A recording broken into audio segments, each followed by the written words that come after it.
Greetings. I'm Preston Mitchum.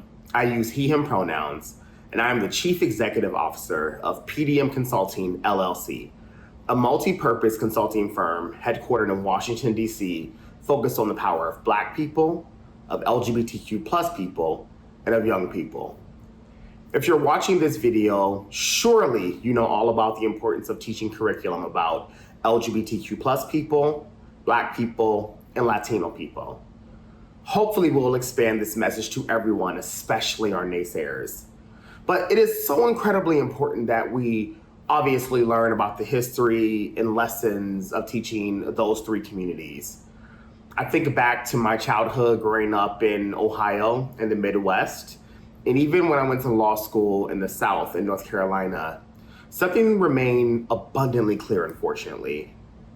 Many lessons about me, about people who look like me, about the communities that I care about, were not included in schools and certainly not in the education curricula.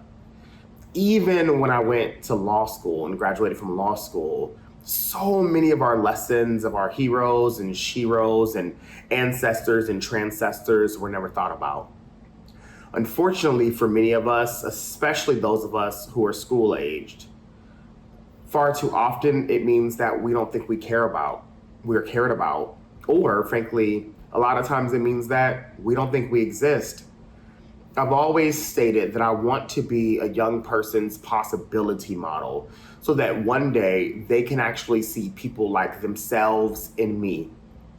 It is so important that we teach this curricula.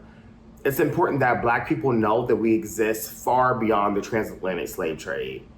It's so important that LGBTQ plus people know about the history of Pride and the Stonewall riots and really the uprisings that took place years before the uprisings at the Stonewall Inn.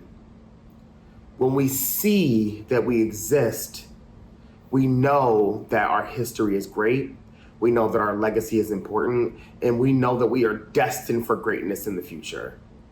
It is so important that things like books about our rich histories be taught and not be banned. It's clear that our opponents may claim to hate intersectionality and intersectional issues, but unfortunately, they sure do know how to attack intersectional issues. And so it is up to us to keep fighting, keep revving the drumbeat, keep beating the streets, keep making our voices heard. It's incredibly important that we see the power of progress and the purpose of our legacy, our richness, our diversity of experiences and thought. Please, please, please keep fighting for our history. And thank you so very much to the Education Trust for allowing me to create this video. I wish I could be there with you all in person, but trust me, I know that you're being fed with so many spoonfuls of richness of the conversation. Thank you so very much. And I really hope you have a great event.